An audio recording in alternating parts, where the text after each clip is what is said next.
On ouvre.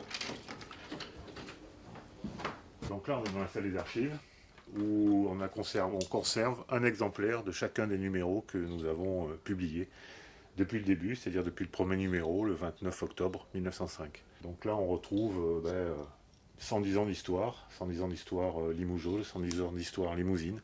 La première chose qu'on voit en entrant dans la salle des archives, c'est cette linotype antédiluvienne, on va dire. Les linos ont été abandonnés au début des années 80. En fait, c'était un système qui permettait aux ouvriers linotypistes de taper les lignes de texte en plomb. Ici, on voit ici un saumon de plomb, donc c'était du saumon en fusion qui était dans ce creuset là, qu'on voit ici, et qui allait, au fur et à mesure que les gens tapaient, qui allait former les caractères qui allaient ensuite être installés sur les rotatives. C'était un métier dur, avec la chaleur, avec les émanations de vapeur de plomb. Enfin bon, voilà. Il faut imaginer, là il n'y en a qu'une, il faut imaginer au milieu des années 50 un atelier complet avec une bonne vingtaine de linos, peut-être plus, j'ai plus le chiffre en mémoire. On disait au plomb, on travaillait au plomb, et les gens gardent cette nostalgie-là de leur travail. Donc là, on est devant les reliures des numéros les plus anciens. On n'a malheureusement pas le tout premier, puisque pour les besoins des festivités du 110 ans du Populaire du Centre, il est à la reprographie pour faire une reproduction de la une historique du 29 octobre 1905. Mais bon, il y en a plein d'autres. Là, je vais essayer de rechercher celui du 11 novembre 1918. Donc le journal du mardi 12 novembre, puisque l'armistice a été signé, on le voit ici, le 11 novembre à 11h, la 11e heure du 11e jour du 11e mois.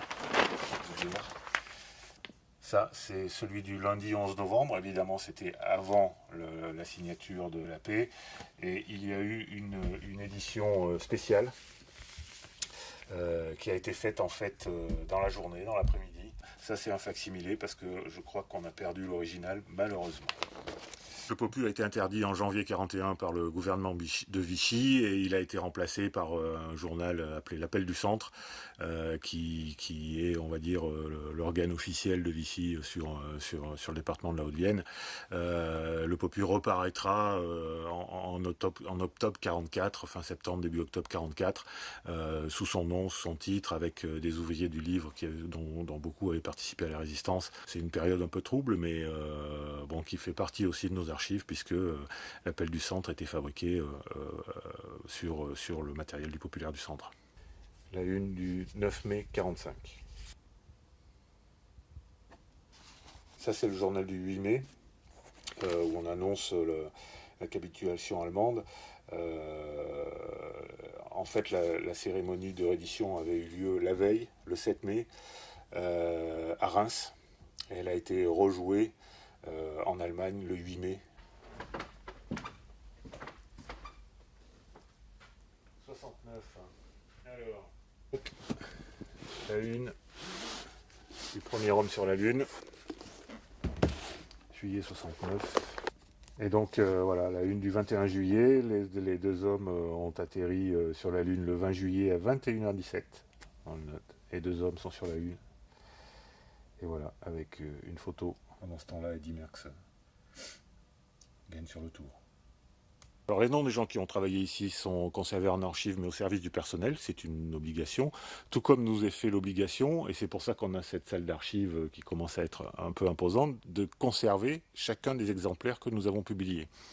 En revanche, les données personnelles et les données sur les gens qui travaillent ici sont confidentielles. Enfin bon, autant nos archives, si on nous fait la demande, on peut les ouvrir à des chercheurs, à des étudiants, tout ça, il n'y a aucun problème.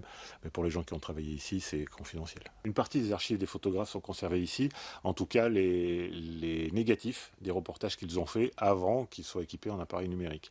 Mais ça nous permet de retrouver des photos d'archives à condition de savoir la date de la prise de la photo. On peut les retrouver facilement. La rédaction se sert souvent des archives parce que on a besoin de temps en temps de voir ce que nous on a écrit, même si ça peut, remonte à loin, de voir ce qu'on a écrit, de voir ce qui avait été écrit à l'époque, pour pouvoir alimenter les papiers qu'on peut faire aujourd'hui. On a bien sûr nos archives électroniques sur notre site, mais on conserve les archives papier pour pouvoir y avoir accès facilement. Et puis c'est quand même plus sympa de feuilleter un vieux journal plutôt que son archive en PDF sur un site quelconque.